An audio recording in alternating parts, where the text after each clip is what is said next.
মানে শেখ হাসিনা নিজে যেগুলি অপরাধ করতেছে, নিজে যেগুলি কাজ করতেছে, সেগুলিরও দায় সবটাই আমরা ভারতের উপরেই দিব এখন, তাই তো?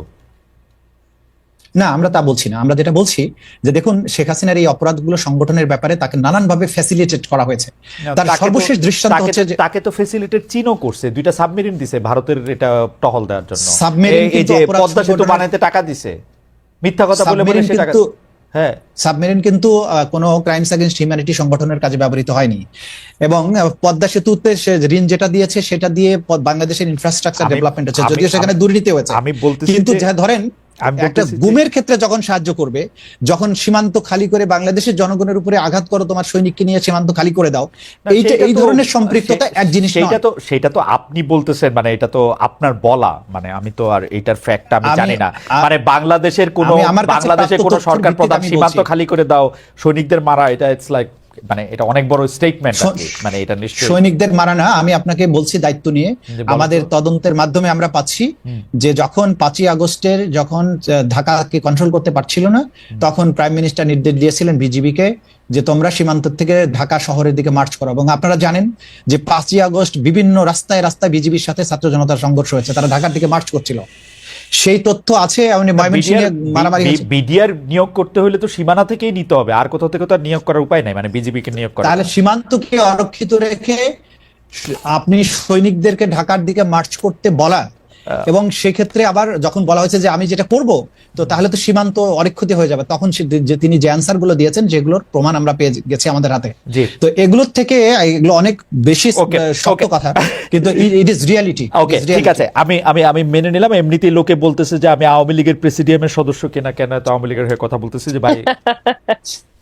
আচ্ছা, যাই হোক, প্রেসিডিয়াম কিন্তু ফাঁকা আছে, আপনি চাইলে হয়ে যেতে পারেন। হয়ে যেতে পারে না, আপনার ধারণা যে আমি খালি ফাঁকা হইলেই সেই জায়গায় গিয়া বসি, ব্যাপারটা এরকম না কিন্তু তাজুল ভাই।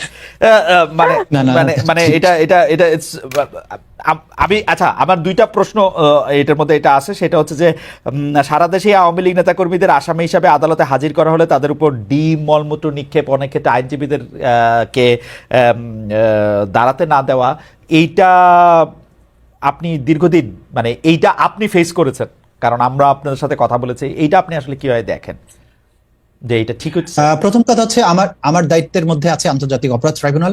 এখানে আপনারা দেখেছেন যে তাদেরকে কোনো হাত করা পড়ানো হয় না, তারা খুব পিসফুলি এখানে আসেন এবং তারা হাত নাড়েন, তারা দোয়া চেয়েছেন, তারা হাসি মুখে কথা বলেছেন। এটার জন্য আমাদেরকে ক্রিটিসাইজ করা হচ্ছে যে তোমাদের আগের সব আলেম ওলামাদেরকে হ্যান্ড ক্লাব পড়ানো হয়েছে, তোমাদের এখানে আপনাদের সাথে আওয়ামী লীগের ভালোবাসা বেশি, তাজুল ভাইয়ের সাথে আওয়ামী লীগের ভালোবাসা বেশি। হ্যাঁ, এই জাতীয় কথা বলা হচ্ছে।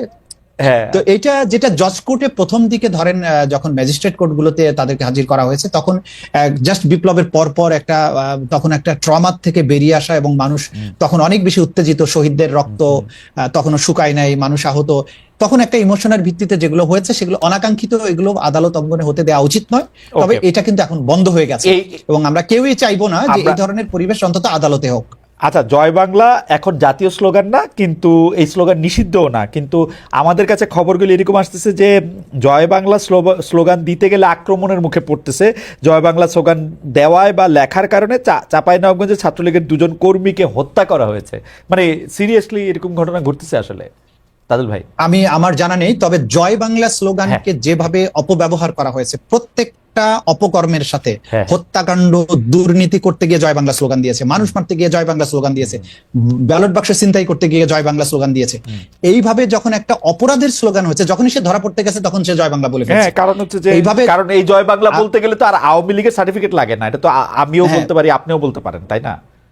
মুশকিল আসানের যে স্লোগান, এখন যখনই এই স্লোগানটা 16 বছর ধরে একটা অপরাধ সংগঠনের হাতিয়ার হিসেবে ব্যবহৃত হয়েছে, মানুষ কিন্তু যখনই এখন কেউ আরেকবার জয় বাংলা বলার চেষ্টা করে, তখন জয় বাংলা স্লোগানটা তার শত্রু না, তার পেছনের যে মানুষটার অপরাধী মানসিকতা, তাকে কিন্তু মানুষ আক্রমণ করে। সুতরাং জয় বাংলাকে দোষ দিয়েন না, দোষ দিতে হবে আসলে তার পেছনের মানুষটা, যে এই স্লোগানটাকে অপব্যবহার করে অপকর্মগুলো করেছে। সুতরাং বাংলাদেশে